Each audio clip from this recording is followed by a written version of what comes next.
My name is Richard Egan, and I work down here in Coney Island as a barker at the Florida Shark Show. That's an old-fashioned thrill show. A young woman gets into a tank, swims with live sharks. The people pays the money. They have a good time. It's unique.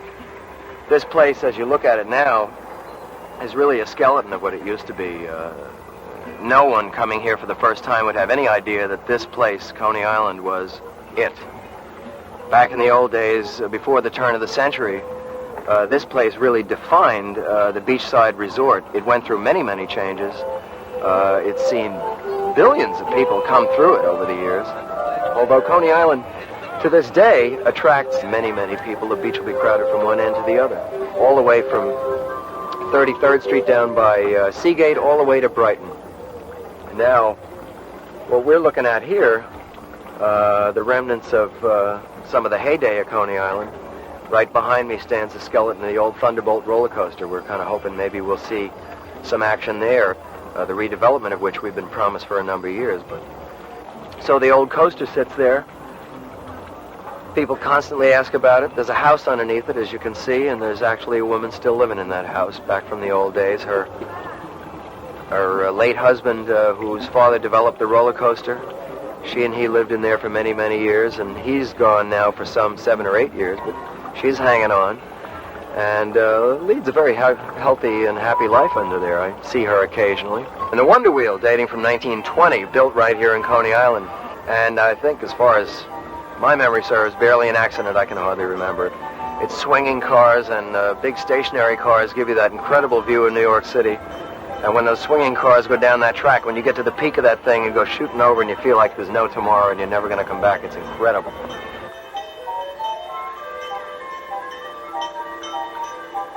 But the parachute jump, oh boy, that one, which came here from the 1939 World's Fair, is 250 feet tall. And there's hardly anybody you can talk to in Coney Island that does not remember either being up there, worried about getting stuck up at the top, or getting stuck halfway down or something like that, or not wanting to go near the thing because they were worried about it. I tell you, they had seats on that ride that were, by today's ride safety standards, now you got all these big bars that come over your shoulders and these padded things and pneumatic this and that. That was like a porch, like a backyard swing. And you'd sit in it, 2 or 3 people, just slats of wood, and they'd put a big canvas belt across you so you couldn't budge.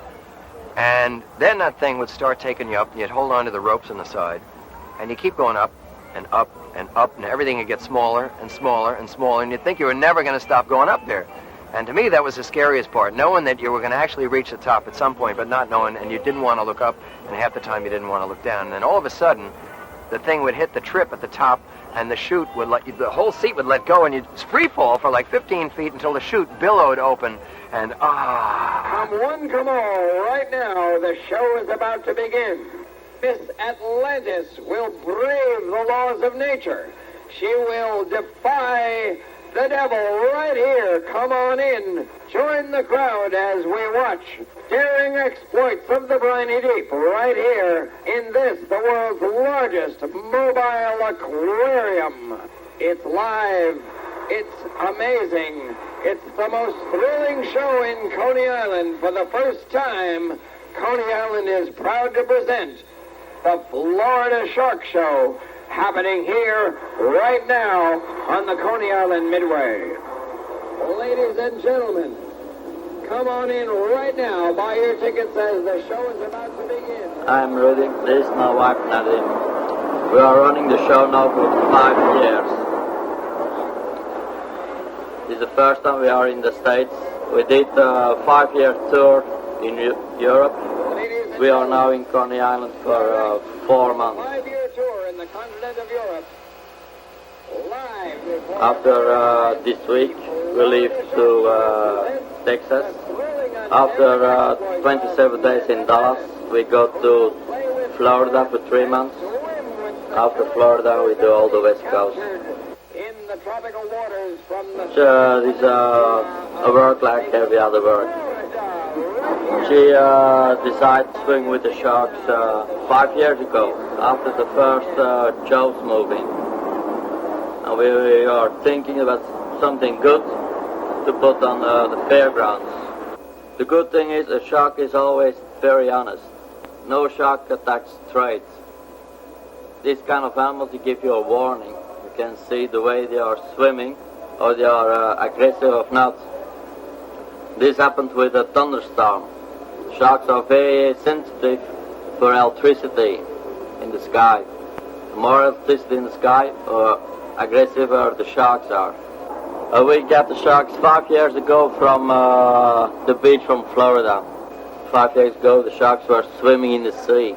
The biggest one is 45 years old, and the little one is 20 years old. It's not legal to own your own sharks. You need to get license from wildlife. Every 3 months you get a very strict control. Wildlife testing the water, the sharks and everything. We are living in a living trailer, always behind the show. When we need 24-hour security. If something goes wrong with the motors, we get 1 hour to time to repair it. Otherwise, sharks are dying. The world's largest aquarium is this one. It's 10,000 gallons of seawater. It weighs 120,000 pounds. And it's the only aquarium, a mobile aquarium on the world. Miss Atlantis will enter into this tank and swim, play with, and cavort with these monsters of the briny deep. Welcome, ladies and gentlemen, and boys and girls. Coney Island is proud to present the underwater thrills of the Florida Shark Show. What you are about to see here revealed before you is a mixture of art, science, mystery, and thrills with the possibility of danger.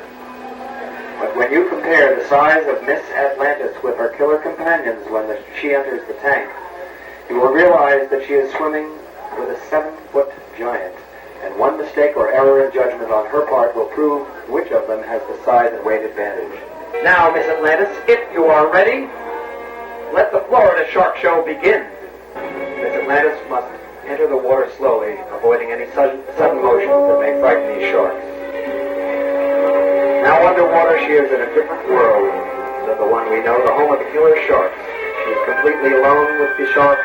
If disaster should strike, no one will be able to help her. Miss Atlantis will make body contact with the sharks, a maneuver of extreme risk because she must be ever aware that the possibility of a wound from the shark's skin will result in an extremely violent reaction. Miss Atlantis has no way to defend herself against an attack. She is unarmed, no knife, no spear, nothing. With each performance with these sharks, she risks her very life. Unlike dolphins or any other sea mammal, sharks cannot be trained, nor will they ever be able to recognize or become familiar with the presence of Miss Atlantis. And now for the most dangerous part of her act. During her exit from the water, Miss Atlantis will not be able to see exactly what these sharks are doing or where they are. And as she raises herself from the tank, her legs are vulnerable to sudden attack. Ladies and gentlemen, a big, big round of applause for the death-defying Miss Atlantis. Our favorite story is when the sharks attacked my wife. Luckily, she was in time out of water before the sharks get really crazy. You'll never believe it until you see it. Everything you see advertised out here, you see inside a lab. From the Illustrated Man to the King of Magic to the rubber girl who can tie her body into knots. You're going to meet inside Electra, the human dynamo who defies death in a real electric chair. She lights torches from her fingers. Light bulbs will light wherever they touch her. The most bizarre action show is inside the man who drives 20 penny spikes that long into the center of his hand with a hammer. It's really, you get your money back. You'll live to laugh about it. You're going to meet Melvin Burkhart, the toothpaste man, the man without a stomach. See the fire eater put flaming torches in his mouth and split the fire. And you're going to see Otis Jordan, the only man in the world who can roll and light a cigarette with his mouth. Steeplechase, Luna Park, Dreamland were the three major amusement parks that people remember. As the subway was developed down here after the turn of the century, that's when Coney Island became what they fondly recall as the poor man's Riviera, the Nickel Empire, the place where all the mechanical amusements were built. The roller coasters were actually invented and developed here. There were shops producing carousels, building the mechanics for the rides, people carving out carousel horses down here all along the streets, and this was like a real center of bustling trade and enterprise as well as an amusement resort for people. All of that developed, and a lot of the rides that people fondly remember, the bobsleds, the shoot-the-chutes, flourished here. And trade remained the same pretty much, I guess, through the 20s, 30s, the decline into the, after the Depression, into the war, and after the Second World War, into the 50s, when I pretty much remember it, coming here in the late 40s and the 50s.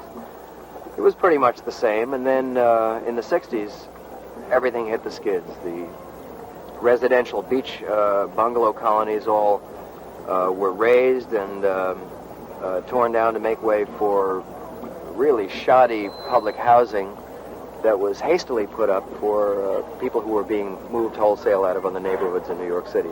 That was urban renewal, and we got the worst of it here. That's when the old amusements started to move out. A lot of people just decided to move out of Brooklyn, and the character of this place changed pretty much forever.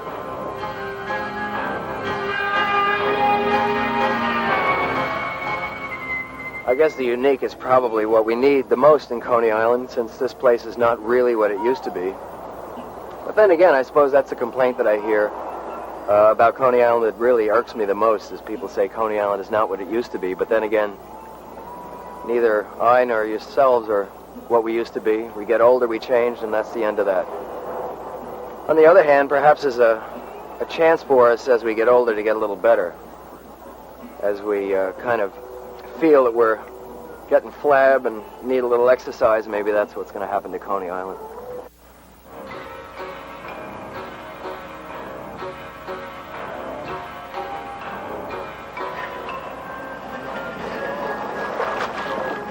No one saw the Coney go. No one saw the Coney go. I say it's funny how things go.